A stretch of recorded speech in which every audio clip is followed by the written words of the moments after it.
is John Parnell. I am the Director of Management, and I serve in the University of North Carolina School of Business. On behalf of the Business School, welcome to today's speaker presentation. Students, please be sure to sign the attendance form on the way in so we have a record of you being here.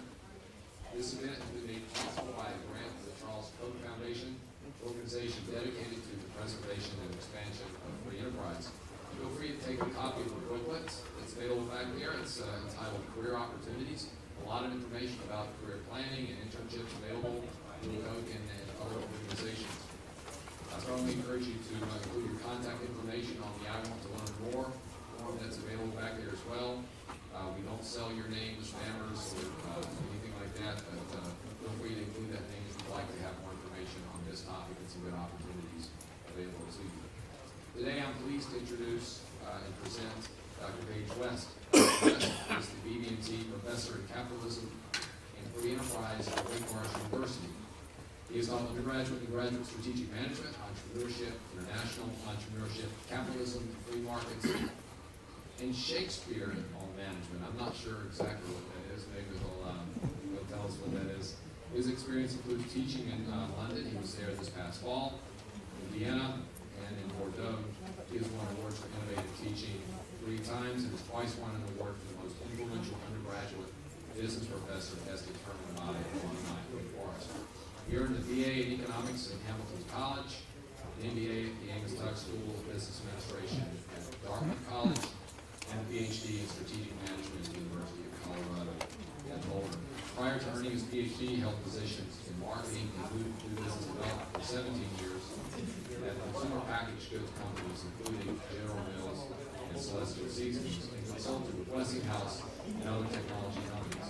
He also started his own food manufacturing company, raised venture capital, and has expanded the business to a national level. His research interests are diverse, and he has published his work in a number of leading management journals. There will be ample time for Q&A after the presentation, and we also have a reception in the foyer immediately following the presentation. I'd like to encourage everyone to think about questions as you go along the way, because that discussion, the interaction, is really a featured part of this presentation. So with that, please join me in welcoming Dr. West to Pembroke.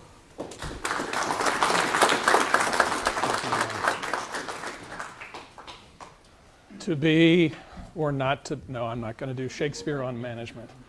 It's great to be here. Thank you very much, John. I appreciate the introduction. I didn't realize I'd done so much in my short career. Maybe I have to go back and rewrite that a little bit. So I've been down through this part of downstate quite a number of times on the way. I've got family in Whiteville, and my wife and I head to the beach every now and then. So, but I've never had the chance to come here to Pembroke. And just walking across campus a few minutes ago, it's a really nice campus. I'd like to come back in the spring when everything's blooming, it's green, and before the mosquitoes have hit to see what it looks like. But thank you all for welcoming me here. Dr. Parnell and I have talked for 2 or 3 years off and on about the topic that he asked me to talk to you guys about today, which is somehow relating the practice of strategic management, which he and I both teach, and we both have authored textbooks about strategy, to somehow relate that to capitalism and free markets. And we actually attended a really interesting session about 2 or 3 years ago in California to sort of flesh that out further. But this is the first time actually that I've talked about these ideas in a public forum. So sort of a challenge to put this together. But what I want to do today is try and lay a little bit of a foundation about free markets and capitalism, lay a little bit of a foundation about strategy, and then talk about where those things come together and the kinds of strategic decisions that companies typically are faced with in the competitive environment that they're in today. So that's the scoop. It's subtitled here, Poverty, Polar Bears, and Elevators. And you'll see that I like to draw on sort of different kinds of examples and experiences to illustrate some of the things that I'm going to talk about today. So hopefully that will make this a little bit more interesting than just sort of a dry business type of talk. So let me first find out about you guys here. So how many of you are students, are business students? Okay. And how many of you business students are seniors? Okay, so you're all intending to graduate this year if you pass Dr. Parnell's class, is that correct? Good, okay. Well, you have an advantage that I didn't have when I was growing up, because my background, as he mentioned, is in economics. I did an undergraduate degree in economics, and I've got a couple pictures up here of products that I have been involved with. I've got two careers. I spent nearly 20 years in industry after I completed my MBA degree, and then after doing that, then decided to sort of come back to school, read about strategy and entrepreneurship, earned an advanced degree and started teaching, and I've been at Wake Forest ever since. So how many of you, when you were growing up, had Kix cereal? Anybody have Kix? Do you remember what's written on the front of the box? It's right up there. Do you remember the expression? Kid tested, mother approved. There you go. I was responsible for that expression. That was my first major research project when I was in the marketing department at General Mills in Minneapolis. We spent, it's the opposite of entrepreneurship. We spent several $100,000 testing the package to see if that expression added value to the consumers who bought Kix cereal. So that was my first experience in business after I got out of school. And then I went on, I spent a lot of time doing new business development at General Mills, big Fortune 500 company. Then I moved to a small company, Celestial Seasonings. It's in Boulder, Colorado. We made herbal teas, sort of the opposite of Big G cereals at General Mills.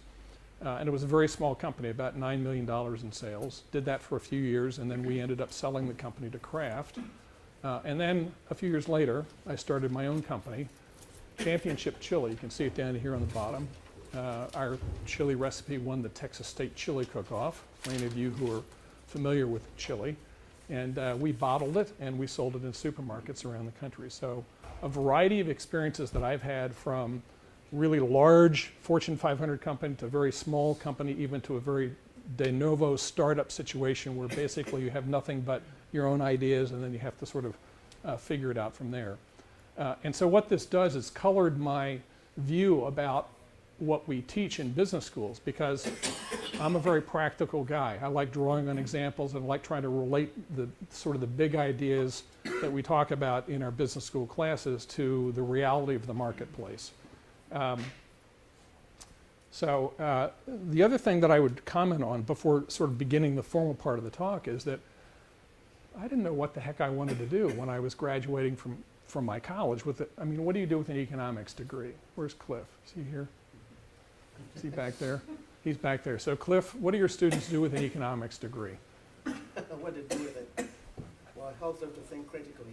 Think critically, okay. So no, I was thinking about, what do you actually do? Do you go out and get a job? I mean, this is what I was thinking about. I ended up delaying the decision for a couple of years and going into business, but it wasn't until actually quite recently, the last few years, that I started thinking about why business. You know, what is business all about? Why are you guys majoring in business? Well, I know, you know, your parents are saying, major in business because you'll get a job when you get out, and that way you won't come home and live with us, right? Okay. So, and certainly my parents were like that when I was growing up. They wanted me to get out of the house because they had their own things they wanted to do. But I think there's something deeper that we need to be thinking about when we talk about why we're studying business and how business relates to ultimately who we are as people and how we can contribute to our society. And so that leads me to throw up this slide here. This is a graphic that I developed with my colleague at Wake Forest, a fellow named Jim Otteson, who's an economist. We're sort of thinking about this question about why business? Why do people study business? What's the point? I mean, is there something more than just going to work every day and doing your marketing or doing your finance or, you know, whatever you happen to be studying? And so if you start at the very top of this chart, we say we're all interested, whether you're graduating with a degree in economics or business or history or philosophy or any of the subjects that are taught here at UNCP, we are all interested in a humane and just society. Isn't that what we're all interested in? I mean, we want to somehow, and when we're young, we're aspirational. We want to help, we want to make a difference in the world, right? So often we find, I know that Dr. Parnell and I, we've talked about this, often we find that business students, when they go back for holidays or they're talking to their friends or majoring in other subjects, they're maybe sometimes apologetic about majoring in business because of the reputation that business actually has, and I'll talk about that in a few minutes. But I think there's something that's deeper there that we need to recognize about why we study business and how business relates to a humane and just society. So if you look at this graphic here, a humane and just society is the result of, and it contributes to sort of the economic and political and social institutions that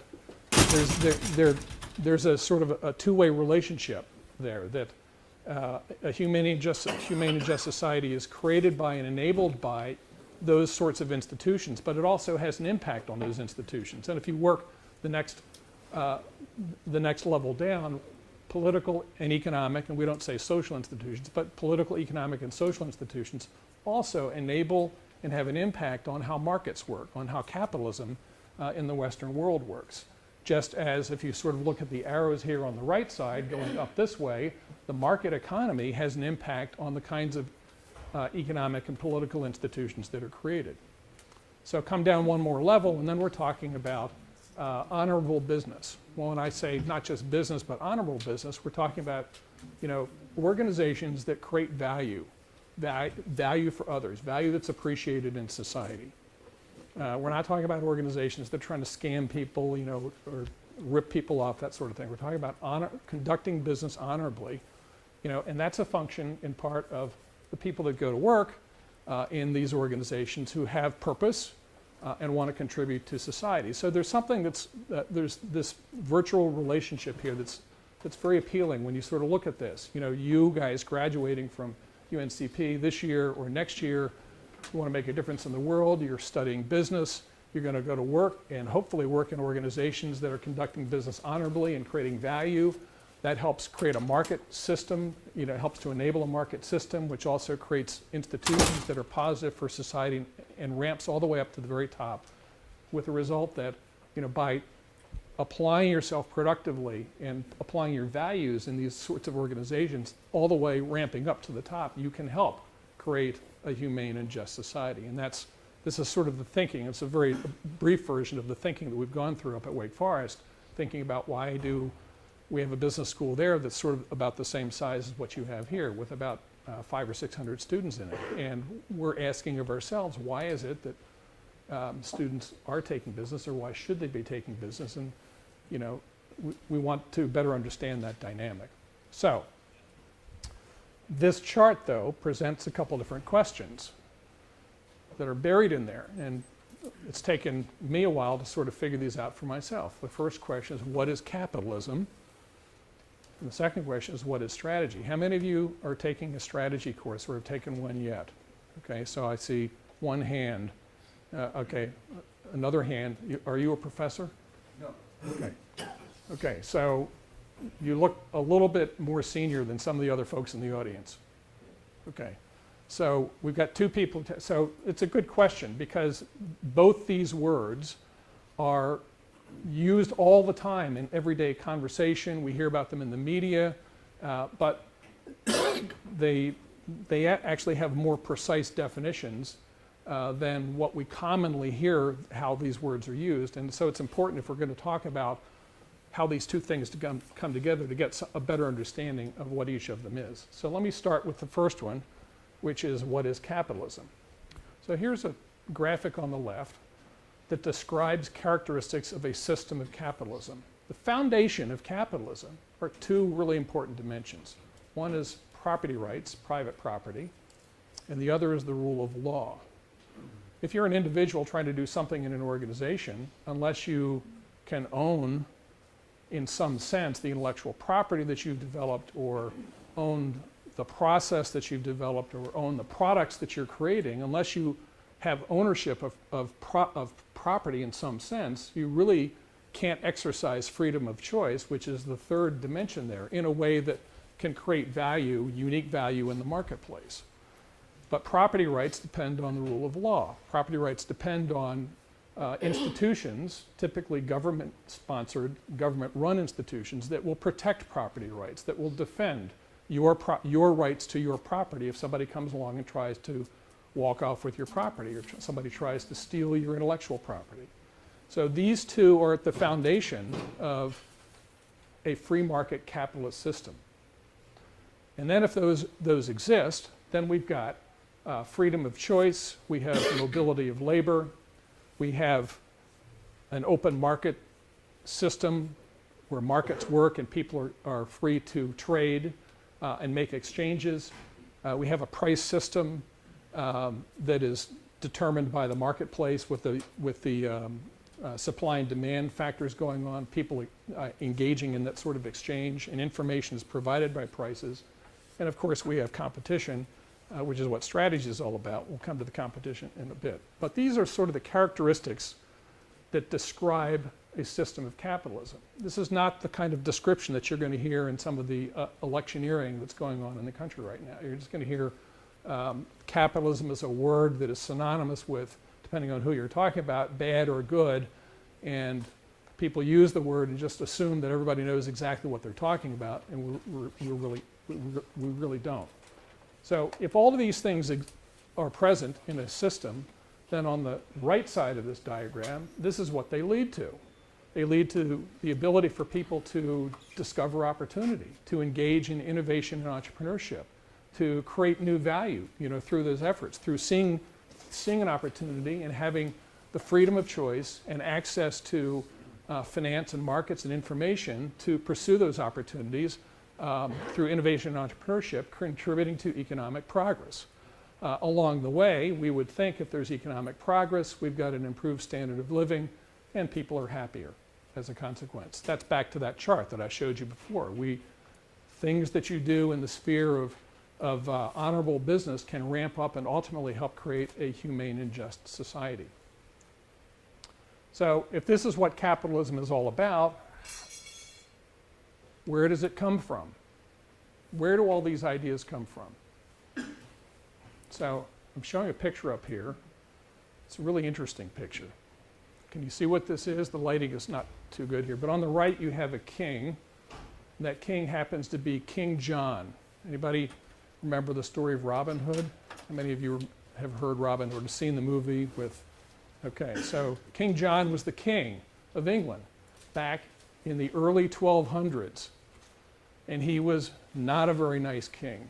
You remember the Sheriff of Nottingham who was taking people's, papal stuff and sort of, Robin Hood and the merry men had to live in the Sherwood Forest because they're trying to get away from the Sheriff of Nottingham. Well, the Sheriff of Nottingham was one of the henchmen for King John. This is all true. Robin Hood is a fiction, but King John was true, and the Sheriff of Nottingham and all the other sheriffs, acted in the same way in the early 1200s in England. So King John, just like the Robin Hood story, wanted to tax people, wanted to take their property because he was interested in fighting wars in France to recapture lands that he had lost to the French in the late 1100s and the early 1200s. And the barons all around England finally said, we've had it, enough is enough. We have rights to our property. The king cannot come along and simply take our property or tax us in order to fund his own wars in some other land. That's not right. It's not fair. This was at a time when the concept of the divine right of kings was in place, and King John, wielded all the power. So the barons basically came to King John and said, "We want you to sign this document that provides us property rights and provides the rule of law." The rule of law meaning you can't take our property without due process, and rule of law also suggests that the government can't sort of arbitrarily change its policies over time, so as long as they're constant and consistent, people can understand how they need to behave in their world. So rule of law has a couple different dimensions to it. But the barons forced King John to sign this document. It's called the Magna Carta, and it was signed 800 years ago, just last year. So this is a plaque that illustrates one of the barons meeting with King John. What's really interesting about this, there's a couple interesting things about the plaque, if you can see it through the sunlight. Typically, a baron would not show up with a drawn sword next to the king, but you see here, over here, here's the drawn sword. The king's sword is sheathed. Right there's the Magna Carta, the document they're talking about it. So this was signed 800 years ago.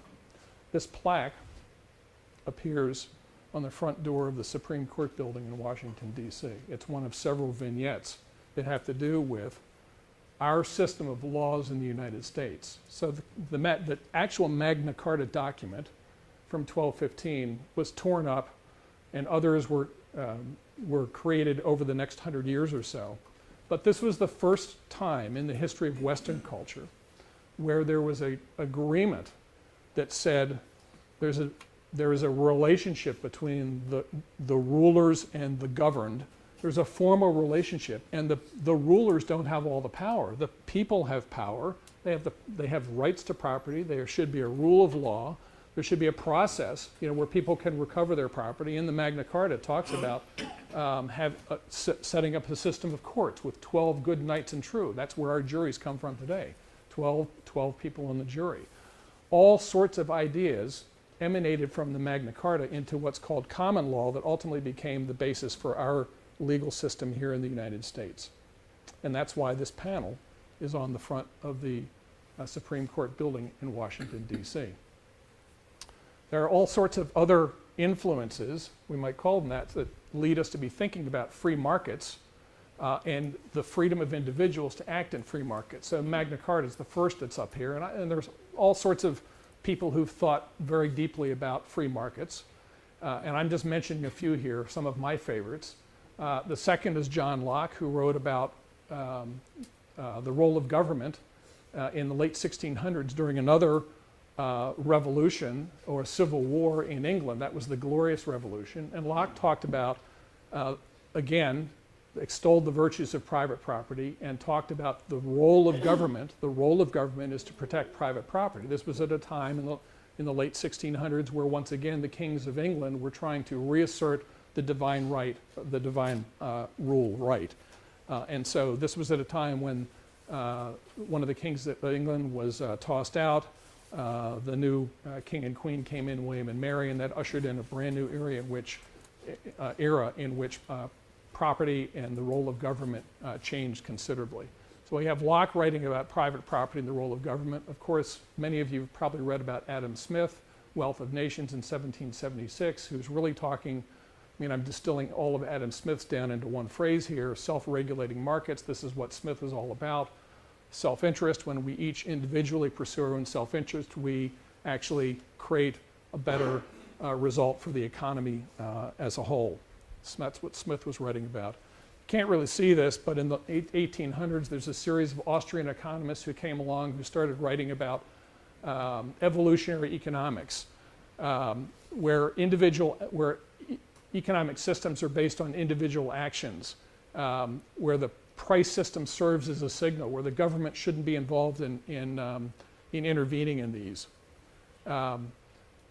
Fragmentation of knowledge, something that Friedrich Hayek was writing about in the middle of the 20th century. The fragmentation of knowledge across society means that no one individual can possibly understand all there is to know out there, and this represents a significant source of opportunities for people who wanted to engage in entrepreneurship. And I finally mentioned in the 1990s, Elinor Ostrom, who won the Nobel Prize shortly before she passed away, and she was talking about how collectives of individuals can actually solve problems that are part of lots of people living together. She was very interested in the environment, and rather than looking for government or authorities to intervene in the process to make rules to direct people to work, to live and act in certain ways, she found in her research that collectives of people individually self-aggregating can actually solve some of these problems, the tragedy of the commons she wanted to talk about. So there's quite a number of people who have written about these ideas of freedom of choice and freedom of action over a long period of time that inform our ideas about capitalism and free markets and how they work. And so how has capitalism done over time? So here's a chart that shows GDP per person, per capita, from, this is actually year one down here. It really starts about the 1500s. Let me move to the side here. 1500s, not much going on there, but in the mid to late 1800s, we see that And again, the sun is hiding this, but this green line here is the GDP per capita in the United States. The red line is in Western Europe. We see China down here has started to come, GDP per capita has increased in the last part of the 20th century. And as a contrast, here's all of Africa down here where GDP per capita has pretty much stayed flat over a long period of time. This suggests that in parts of the world where a free market capitalist system has been in existence and been working, there's been a significant improvement, significant economic progress, and an improvement in the standard of living of people in those cultures, in those countries over a long period of time. And where it hasn't existed, such as China, up until recently and continuing with African nations, we don't see that kind of increase. But still, what happens is, even though the evidence is demonstrable that capitalism has made a positive difference in economic progress and standards of living, it still has a bad reputation, doesn't it? So let me just ask you, because I've done this with lots of students and some of my faculty colleagues. When you hear the word capitalism, what word or words or phrases come to mind when you hear this? Money. Money. Okay. Capitalism is about money. The common one is greed. Greed. Okay. Greed and money sort of go hand in hand. Yeah. Power. What kind of power? Sort of economic power. There's a couple different kinds of power. There's corporate power, and then there's the power that the people, like the thing that Bernie Sanders is talking about. Those Wall Street guys. They're connected to the people in Washington. That's why he doesn't want to take any corporate money, any PAC money, because he wants to be sort of free from the influence of economic power in how political decisions are made. And sorry, you had your hand up too. American Psycho. That's what you think about. Okay, so that's another example of greed and power and that sort of thing. Well, that's true. And so here actually are a series of expressions that have come up in several meetings that I've had with students to talk to them about capitalism. And this is a very different view of capitalism from what I presented earlier, where we're talking about property rights, rule of law, freedom of choice, mobility of labor, all of those different dimensions. This is what people normally think about when you hear the word capitalism. You think about free markets. And the problem is, for those of us who are studying business, and we're professors, but we still study business, just like you guys do, the problem is that these ideas about capitalism carry over to how people think about business. So a recent Gallup survey showed that business, only 21% of the public has confidence in big business. And by the way, that's just above confidence in Congress. It's the second lowest of the categories in this Pew Research. It's pretty depressing. We hear tyranny of short-termism, money trumps all. Bernie Sanders, just the other night in the debate, did you guys watch this debate the other night? Really interesting. He said, the business model of Wall Street is fraud.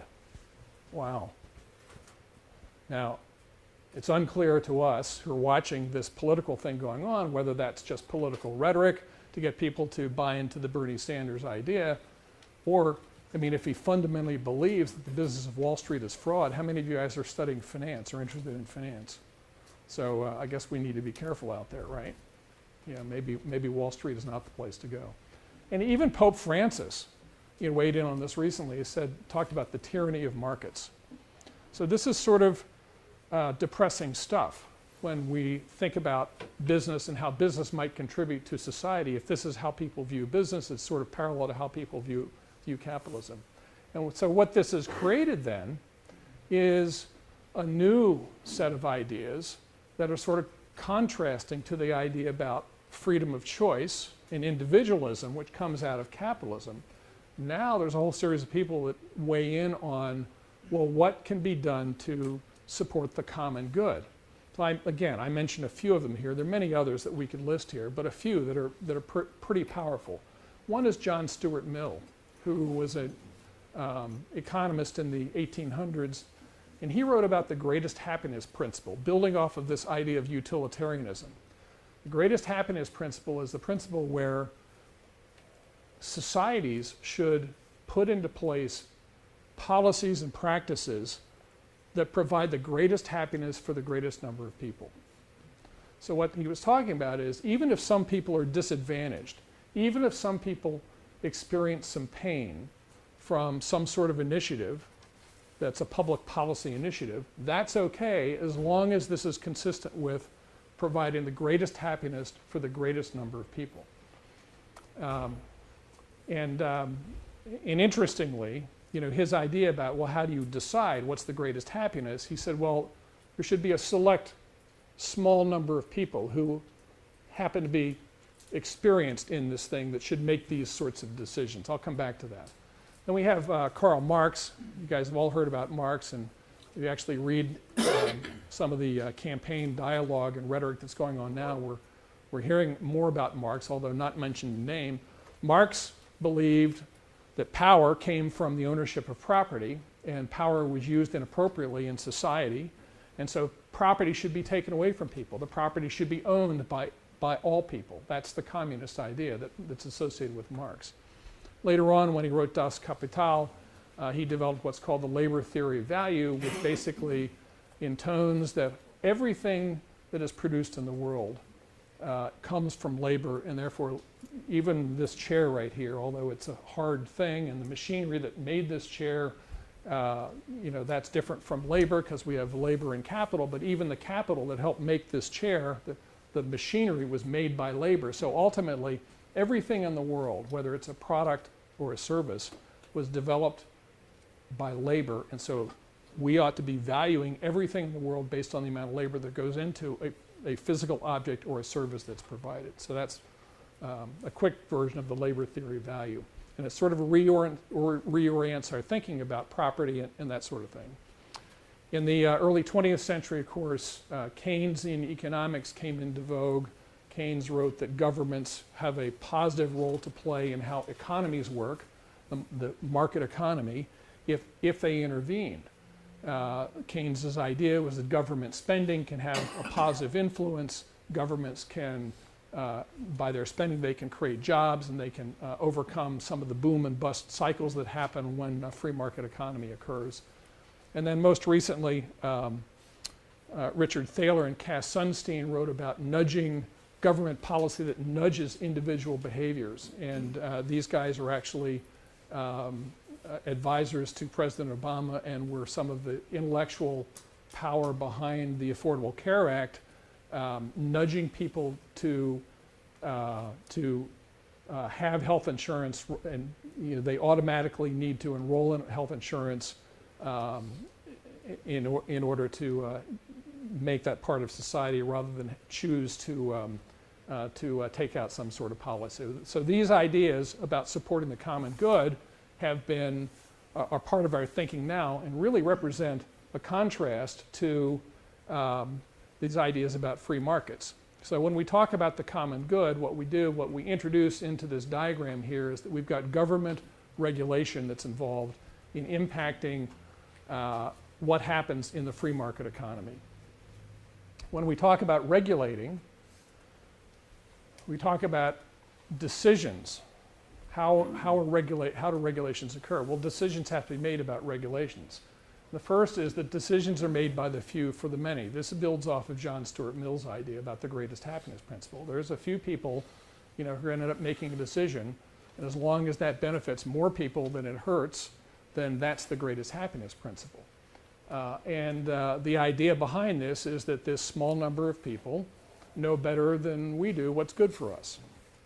So some of you may say, well, wait a second, that's just democracy at work, right? Because we have Congress and we vote and the majority rules, and yeah, that's true.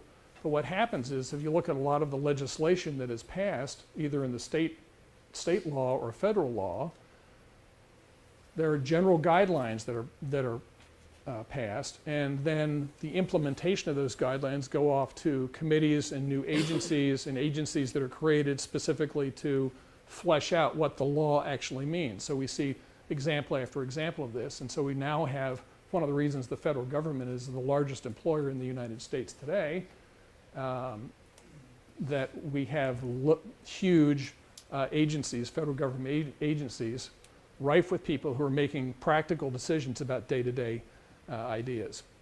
when we talk about regulating, there's also what I call an immediacy focus. You know, a law comes up, and the idea for a law comes up because we're experiencing a problem, and legislators want to try and solve that problem fairly quickly. They don't want to say, oh, well, it took us 30 years before this problem came along, so we're going to let this thing work out over 30 years. So there's this immediacy focus in terms of how decisions are made about programs and policies. The people who make decisions about regulation, I say they don't have skin in the game. They don't have accountability. Yeah, the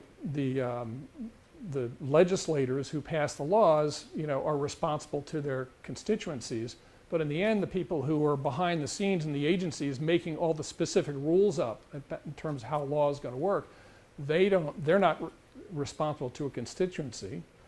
They're not accountable in the sense that they don't have their own capital or their own assets invested in what's going on. They are professionals, sort of bureaucratic professionals, and so that increases risk. If you think about, you know, where risk comes from, as long as it's not going to cost you anything when you take an action, you are going to tend to take riskier and riskier actions. I think there's a shoulda kind of thinking that goes on when regulation occurs, because typically the kinds of rules and regulations that are passed are sort of very large programs, not tested, not pilot tested as we would do in business, very large programs that are all implemented at once.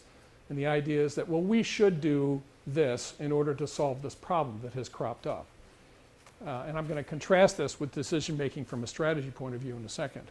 The rule of law is compromised because typically lots of changes can be made arbitrarily by people behind the scenes who are in these agencies writing the specific rules and regulations for how law might come out. And the ends justify the means is sort of the idea of this. It's consistent with what Mill is saying. It's like, we're going to make the greatest difference to the greatest number of people, and okay, some people will not like this, or some people will be disadvantaged by this, but the ends justify the means in society in order to create the common good, a greater common good.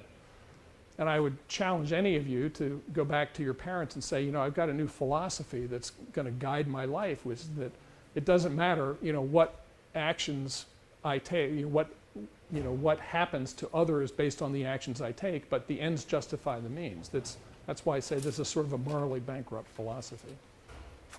So now we have a contrast here. This is what happens when we have problems with the idea of capitalism that sort of transfer over to business.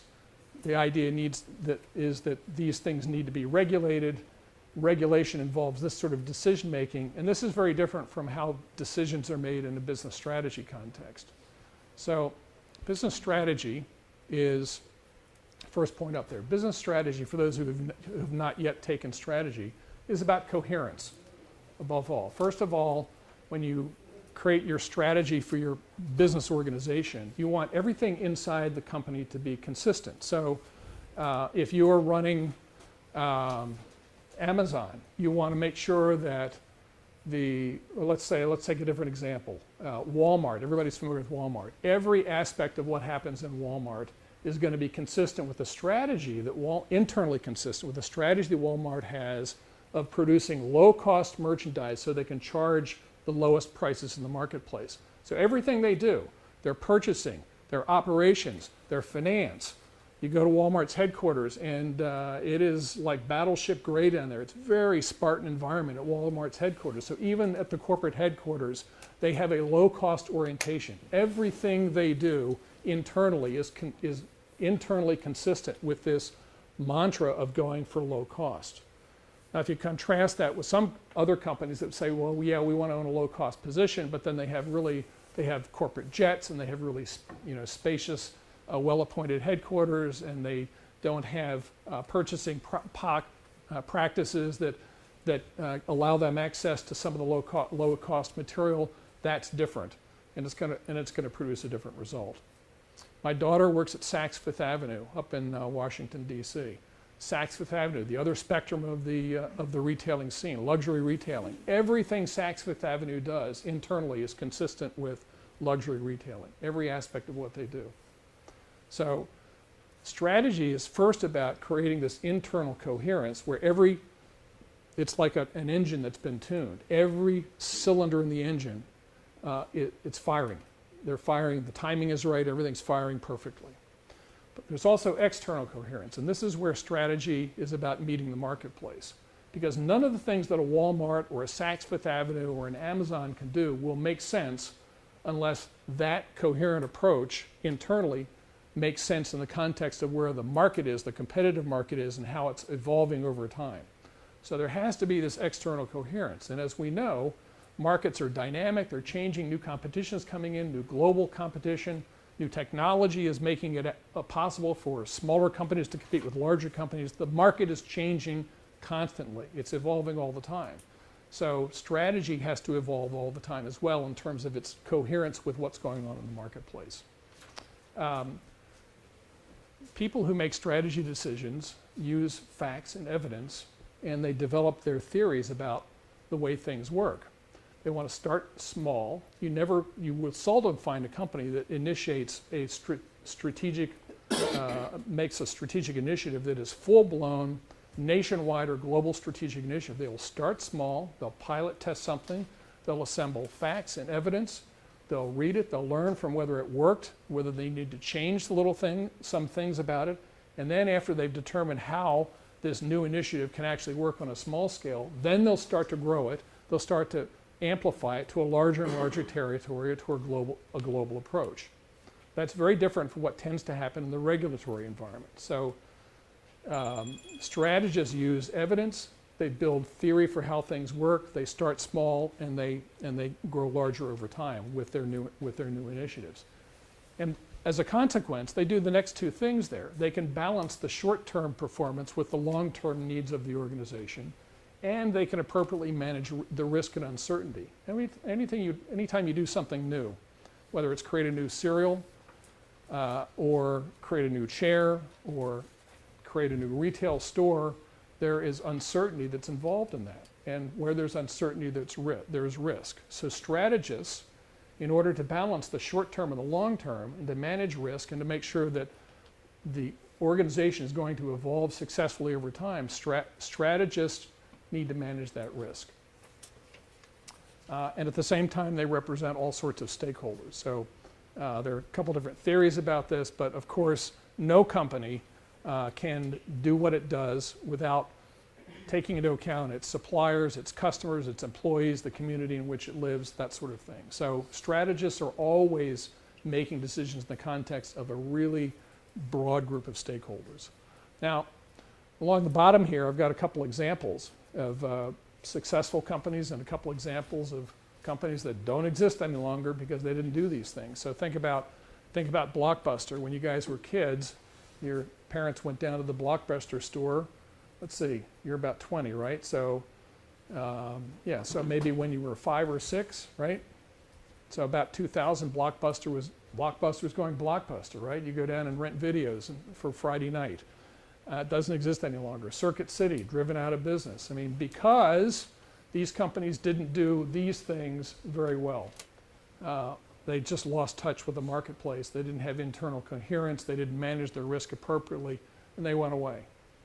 I put your logo here for UNCP down here because this is a really interesting organization. Did a little research before I came down here.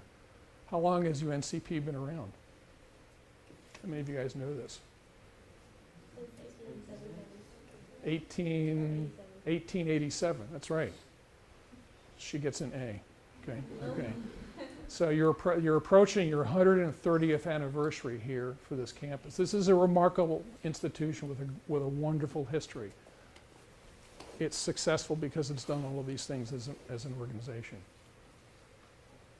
The average Fortune 500 company, you know how long the average company lasts on the list of Fortune 500 companies today? 15 years.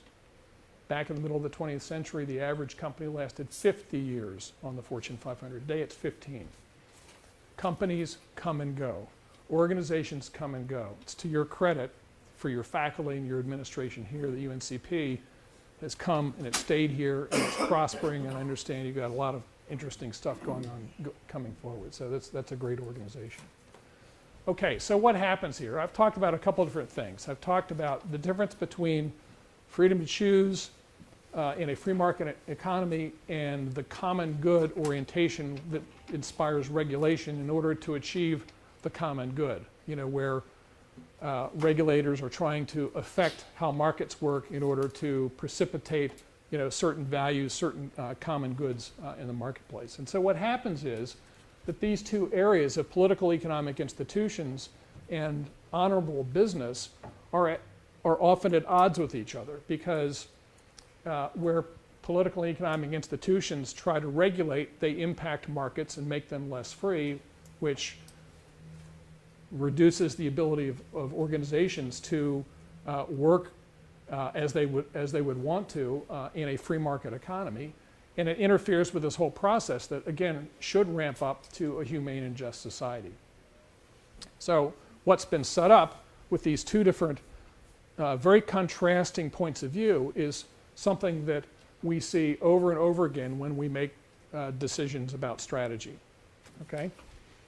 And so that's what I want to move into now. Just some examples of areas where these two different points of view really have an impact on how people in organizations make critical strategic decisions. So we've got these competing influences, freedom of choice versus the common good. We've got business strategy versus the regulatory environment. Businesses want to do what they want to do. The regulators want to constrain markets and constrain businesses from that freedom of choice. So what I've listed here are a few areas that are really ripe for exploring where these two contrasting decision-making styles overlap in the context of strategic decisions. Let me take the first one here. Double check my time. Okay. Let me take the first one here with inequality. So inequality is actually, I read a report recently that second only to ISIS, inequality is an issue that is of greatest concern to Americans today. Really interesting. I think a lot of that comes from the rhetoric that we're hearing in the political campaigns that have started. But there's some areas that relate to inequality that have to do with strategy.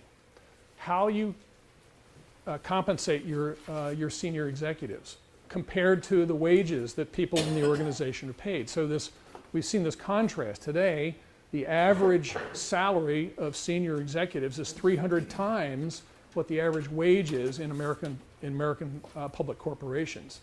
And that ratio of 300 to 1 is much larger than it was 15, 20, 30 years ago. So this is a big area. It's a big area. The strategy is about attracting the right people to your organization, paying a wage that's competitive. So this idea of inequality comes up because of strategic decisions that have been made in the past in organizations. Outsourcing and offshore manufacturing is another area. And this is straight out of Marx. Marx complained that capitalists had all the power because they treated labor as a commodity.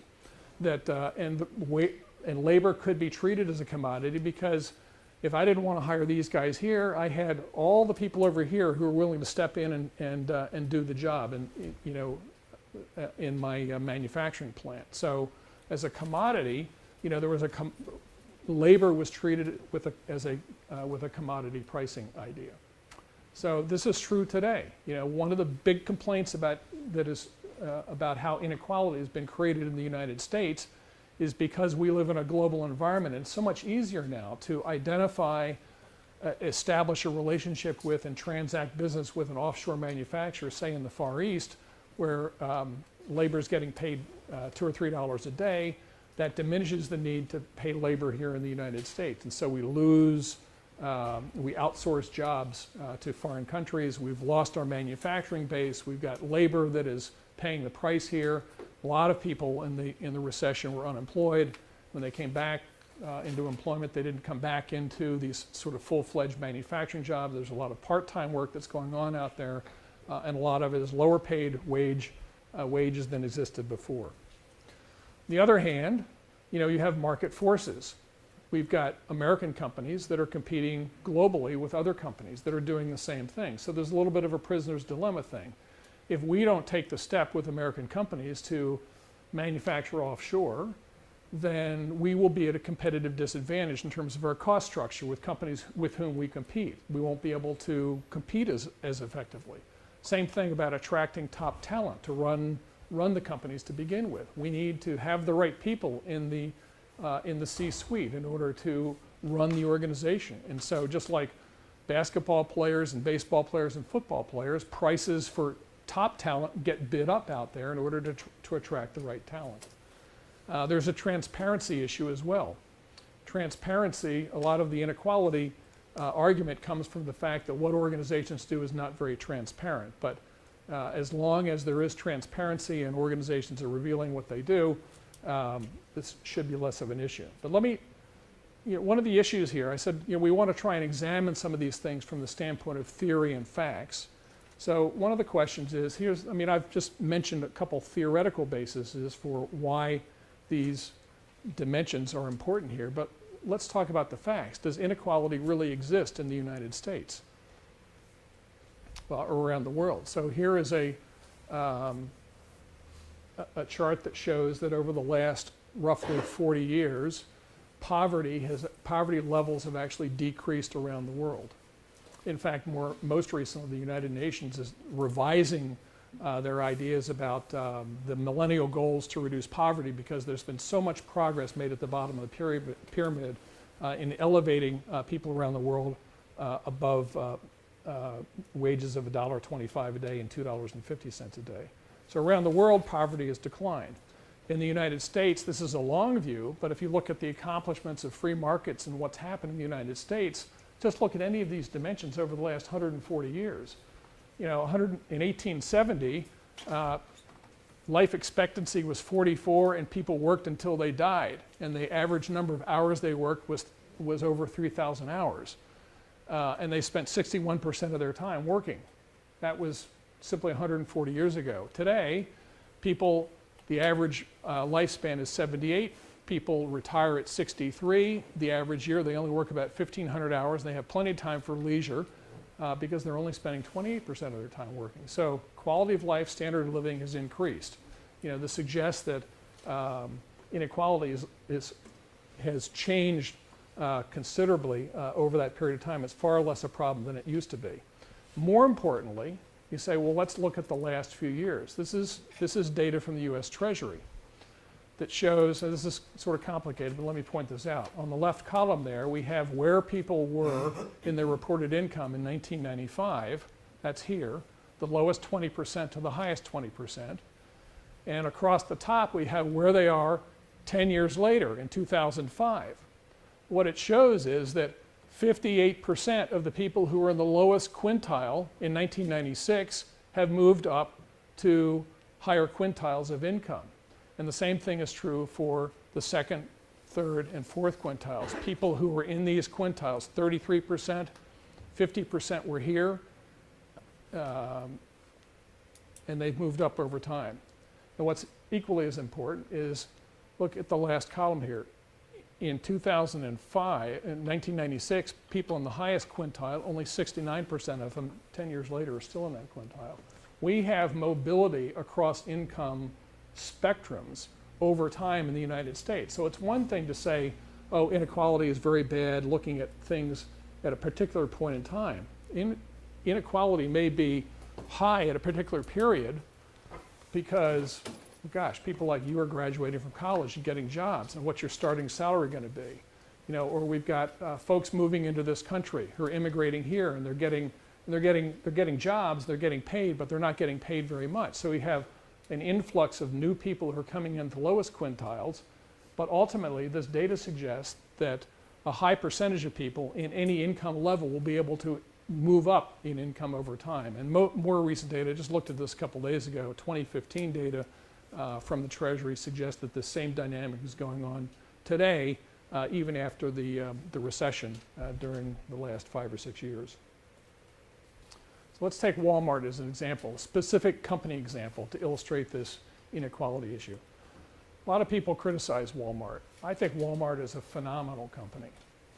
The economic research that's been done on Walmart suggests that After all the dust is settled, when Walmart establishes a new supercenter in a community, yes, it drives some mom and pop stores out of business. And some of you may know people who've experienced that. But after all the dust settles, 12 to 18 months after Walmart has come into a community, there is a net increase of 70 jobs in that community. That's not the story you tend to hear in the media. The other story you don't hear in the media is that when Walmart comes to a new area, prices of things like toilet paper and toothpaste and the goods that we're all buying every single week, the prices in the entire geography around where the Walmart has established itself drop by anywhere from 7 to 13%, over time, because Walmart has a low cost, low price approach, and their competitors need to match those lower prices in order to stay in business. And so the net savings for the average family, and there's evidence about this in some fairly sophisticated economic research, the net savings to every family in an area where Walmart moves is roughly $400 a year, even if they don't shop at Walmart, because the stores where they are shopping are also lowering their prices. And so their goods, it costs them less because Walmart has come to the area. So I think there's a lot to say about Walmart, but Walmart is hit with this inequality thing, especially about the wages they've paid. So I did some math. Last year, in 2015, Walmart paid $462 million in total executive compensation. That includes salaries, but especially bonuses, the value of bonuses and that sort of thing to all of their senior management. Well, if you took that and you divided it out, took that, just paid them nothing for the entire year, and you spread that across all the Walmart employees, each employee would take home an extra $216 a year. So there is an emotional tug to the inequality issue, but the practicality is that getting rid of all of those highly paid executives, or at least getting rid of their salaries, is not going to make that much of a difference in the take-home pay over an entire year for everybody who works in the organization. Here's the other dimension that is sort of the strategic variety here. Walmart has twice in the last year and a half decided to increase their minimum wages. So to $10 an hour beginning February 1st this year for people who are working on the floor in most of their stores. Now that's up from where it was a couple years ago. It was about $8.65 a couple years ago. So right now they're about 30% higher than the federal minimum wage. Well, this cost Walmart it's going to cost them $2.7 billion over the next 2 years to pay for that increase up to $10 an hour. The last quarter they just reported that they didn't perform as well, and they attributed the lower performance directly to the increases in wage costs. So the question is, where does that come from? Where does $2.7 billion come from? If Walmart doesn't have $2.7 billion dropping to the bottom line, well, sure, their stock price is not going to go up as much, but Walmart has thrived over the decades they've been in existence because they've taken their profits and they've plowed it back into new stores like Sam's and moving internationally, and expanding their franchise, creating value for communities into which they newly move, and making a difference in terms of adding jobs. So it has to come from someplace. I mean, this is sort of the classic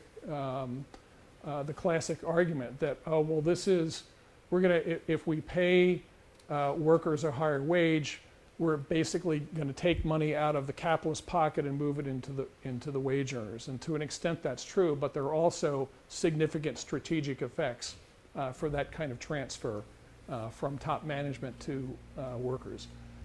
Bernie Sanders is talking about a $15 an hour minimum wage across the country. If you run the numbers for Walmart, that would represent more than $5 billion each year in cost to Walmart and every other company that they're competing with. The only way at that point, I mean, it's possible that we could do this as a society if we're interested in doing this, but then somebody has to pay for this. It's probably not all going to come out of the pockets of the shareholders of Walmart. Probably what's going to happen is we're all going to see prices rise as a consequence, and Walmart and other American retailers will lose some competitive advantage relative to retailers they compete with who come into the country who are not subject to these sorts of laws. So that's one example on inequality. Let's take social responsibility. We've got, in Europe, if you're in the European Union, you are required by the European Union to report on your social responsibility initiatives. It's just like you have to file an annual report or a 10K here in the US. In Europe, you are required to report on your social initiatives.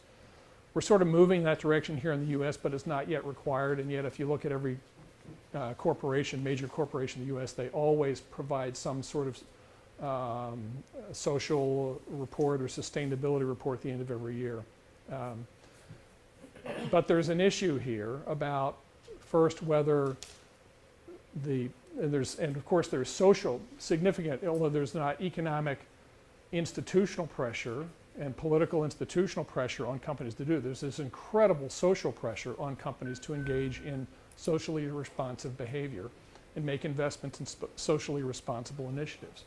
So there's a huge debate about whether this is this is a benefit to the companies and to the communities. So let's take a look at a couple examples here.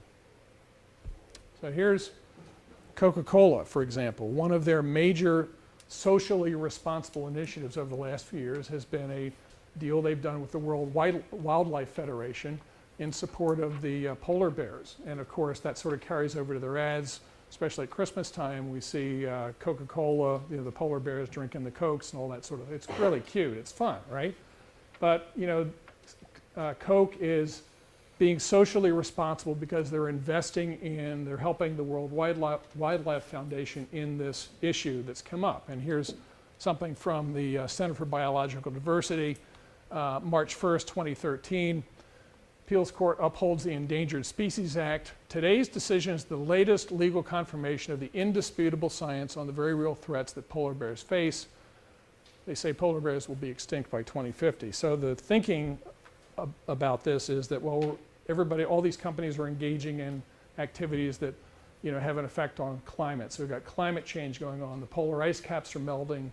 The area that the polar bears typically rely on, all the polar ice is going away, and so the polar bear populations are declining.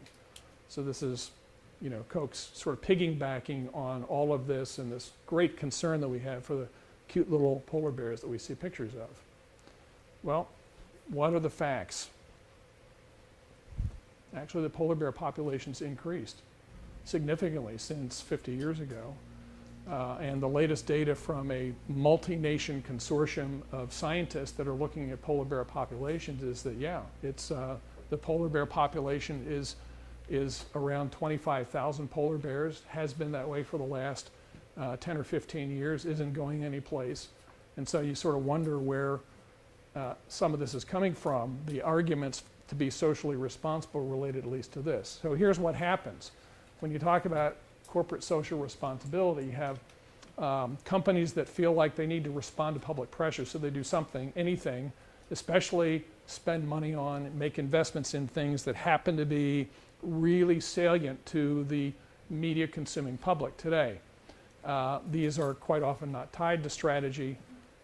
In Coca-Cola's case, you can say that part of their strategy is to be a worldwide marketing company, and since they have the polar bear commercials, so this is tied into their strategies. But a lot of CSR initiatives are not tied into strategy. So you have this whole issue about stakeholders versus stockholders.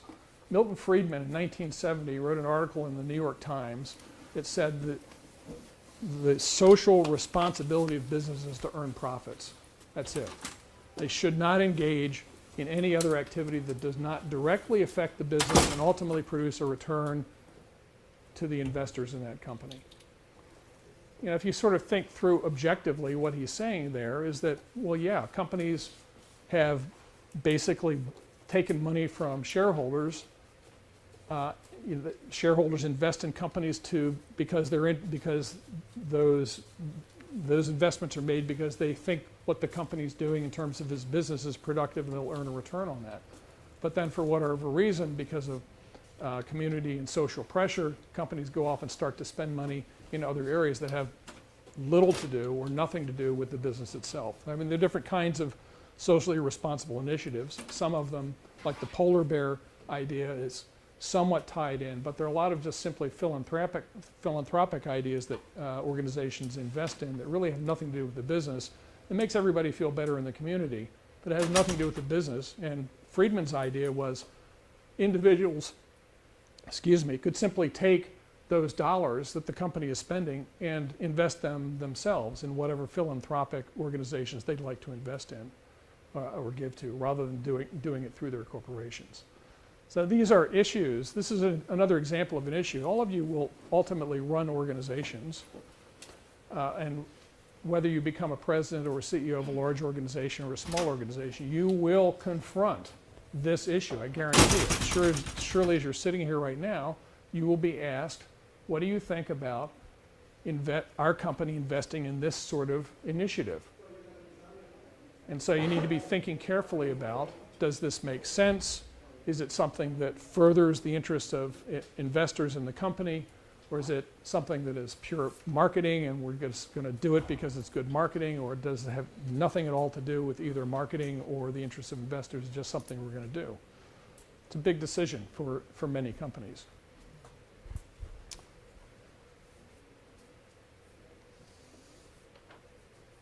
Let me skip over monopoly and just come to another one. There's a series of just regulations for the common good that have come up along these dimensions: business licenses and regulations, labor protection regulation, and financial market regulation. So I've got a series of examples here. And I want to ask the most important question today, right here. Who is Sherry Berry? Huh? Okay, so you actually know who Sherry Berry is. Okay, good, that's great. Because most people, my students at Wake Forest, have no clue who Sherry Berry is. There she is. There's not an elevator anywhere in the state of North Carolina that you can go in which Sherry Berry has not put her personal stamp of approval on that elevator. Okay, so here's a business license, or here's a regulation that has to do with companies conducting business. It's not just the elevator manufacturers, but it's your university here. You know, when you have an elevator, you have people at this university that are devoted to managing the relationship with the State Department of Labor to make sure you got Sherry Berry's approval for the elevator every year. So is it really true? I mean, think about this. Would you get on an elevator if it was going to fall down? Yeah. Well, I mean, there's one argument that says we don't know if it's going to fall down or not. That's why we need inspections, which is why Sherry does her thing. But I mean, seriously, how often do elevators fall down? I mean, you know, this is not. Anyway, it's an example of what I would say is overreach in terms of business licensing and regulation. If you want to become a cosmetologist in Florida, guess what you have to do to become a cosmetologist? You have to go to school, yeah. How much school do you have to go through? So how many hours of classes do you take here at UNCP? 120. So you need 120 hours to graduate, right? Okay. Cosmetologists in Florida need to take between 1,200 and 1,500 hours of classes in order to get qualified so they can get licensed by the state to do their cosmetology work. I mean, is that not absurd? And if you go around the country, sort of look at this stuff going on, it's rife, it's all over the place. It's government reaching out and creating a set of regulations that prevent people from freedom to choose what they want to do. Don't ask me why they have 1,200 hours of schooling that's needed to become cosmetologists, but here's a chart that's based on a multi-country study that looks at down here the difficulty of starting up a business, and they've created a scale. So if you go out this way, it's really hard to start a business if you're out here. This is a country, each one of these dots represents a country around the world. Really easy to start a business down here. And here's the entry rate of businesses across these countries. So somebody drew a regression line through the dots to sort of plot the trend of the dots. And so clearly, when you get out here, a really low startup rate is associated with a really high difficulty of starting a business. Starting a business can be all sorts of licenses and regulations and paperwork you have to go through. If you want, Hernando de Soto wrote a book about 10 years ago that he investigated the difficulty of getting businesses started and property licensed in some emerging nations, and found that in some cases like Egypt it takes 10 years to get your property recorded so that you can borrow off that property to start a company. Really interesting stuff. Here's another regulation that reduces startups. So here we have sort of the opposite way. These bar charts represent the startup rates of companies in different countries. So here's New Zealand with a very high startup rate. Australia, the United States is always pretty high. Canada, Ireland, and the startup rates go down. This line here is a regression line through these dots that represents the stringency of labor protection regulations. So in especially countries in Europe, we have Belgium, Portugal, France, the Netherlands, Sweden, Germany, Italy. Look at these. We've got lower startup rates, but we have very high rates of protection for labor. Why is that? Well, labor protection laws are good. I mean, they afford people who are working some protection so they, can't lose their benefits and this, that, and the other thing. But they also make it difficult for people to think about leaving their company to change jobs and start up a new company on their own. And so if we think that one of the ideals that we would like to work toward in a humane and just society is a free market system where people are free to choose and free to pursue opportunity and start up new businesses that ultimately are going to create economic progress and develop new jobs and lead to this humane and just society, a set of laws in countries that have to do with protecting labor on one dimension actually depress that kind of process on another. I mentioned financial regulation. Well, this is a confusing chart, isn't it?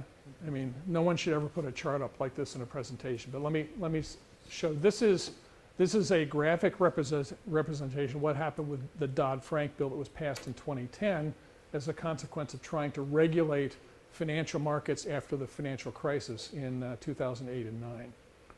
Actually, the Dodd-Frank legislation was over 12,000 pages long.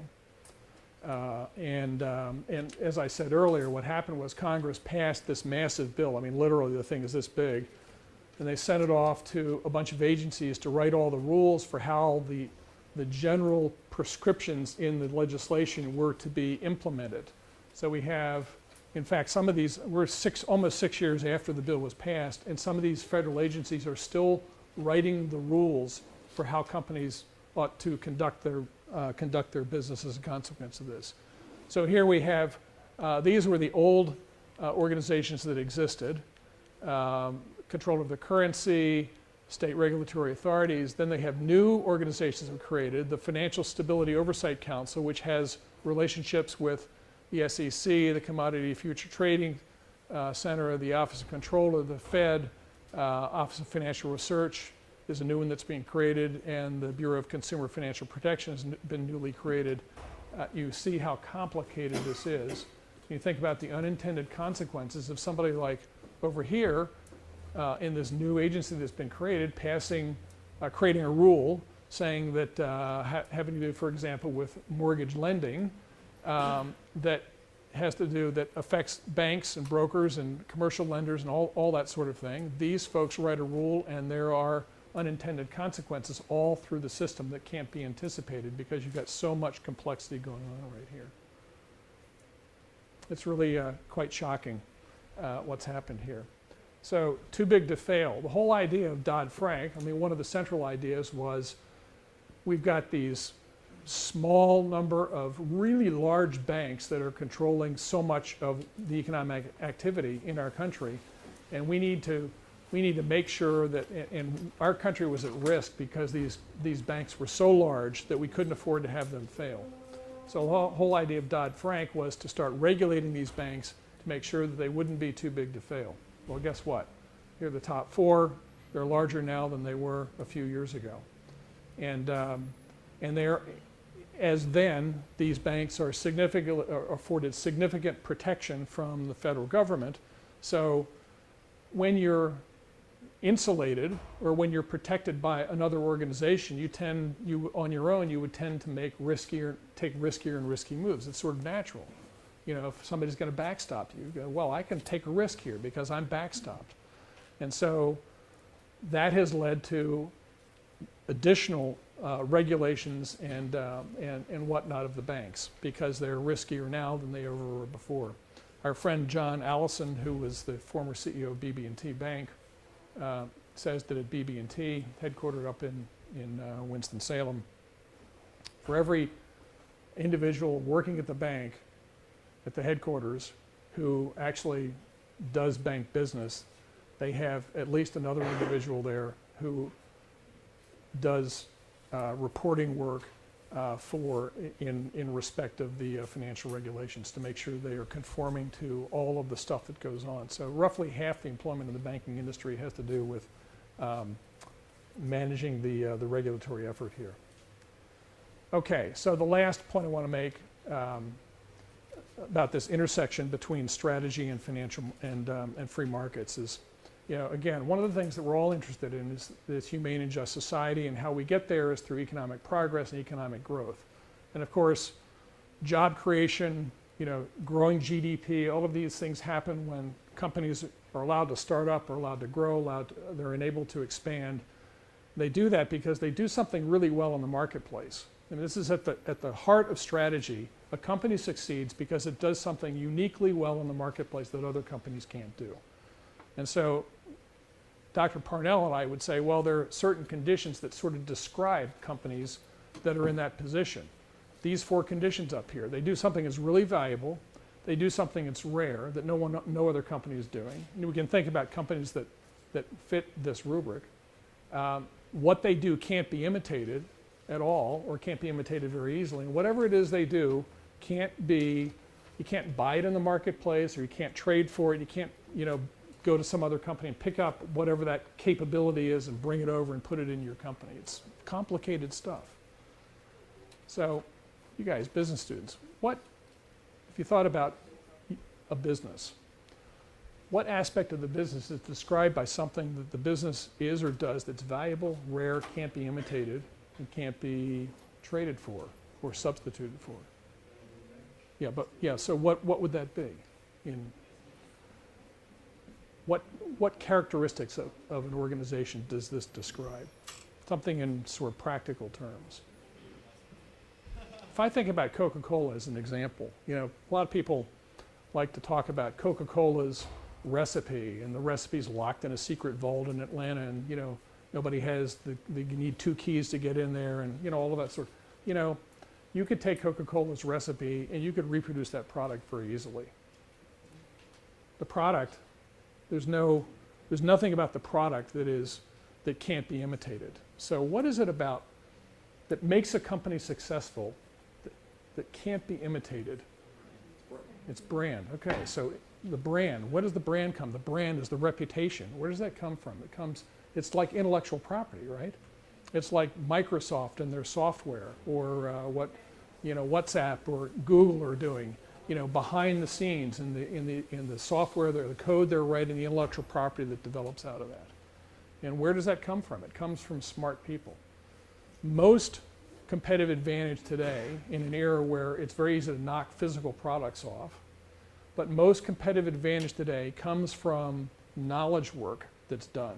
Knowledge work is making connections across the organization, achieving that internal coherence. So when you do something in your department, you understand the impact it has in other departments, and you can compensate for that to achieve that level of coherence. Routines and practices that develop inside organizations that make them successful, it's all knowledge work. And so if we think about this carefully, this is where actually strategy decisions and sort of government regulation or government intervention can make a huge difference going forward in achieving this long-term goal of creating a humane and just society, which is that, you know, we've got a problem in the United States. We've outsourced a lot of manufacturing jobs, and a lot of people they weren't employed, or now they're underemployed. And and if they gain back employment today or they're underemployed today, they're certainly not doing the sort of work that they would like to do or that they're capable of doing. So the United States has a big task in front of it. It's a long-term goal to invest in education, to elevate our knowledge workers. In the 21st century, companies will compete on the basis of knowledge. So this is where strategy decisions and government intervention can come together. Government can help invest in education to create that knowledgeable workforce. The government can help invest in rules that relax the ability and sort of unconstrain the ability for people to start new companies. Governments can invest, like they did in the space programs in the 1960s and 70s, in technology that ultimately has commercial purposes that are accessible to companies in this country. And through that process, where these two things come together, strategic advantage is created through knowledge work. The government can help create more sophisticated knowledge workers over time, and this helps solve a lot of the problems that come up today in terms of the things that we've looked at already in these sort of overlapping decision spheres. Let me just stop there with, excuse me, this last chart. So if we do these things, where the government can make these sort of interventions, positive interventions through their institutions to help create a more robust market economy where organizations are free to choose and free to engage in opportunistic and innovative behavior, then ultimately we will achieve that humane and just society that we're all interested in achieving. And let me just stop there and thank you for your time and your attention. So I'd love to.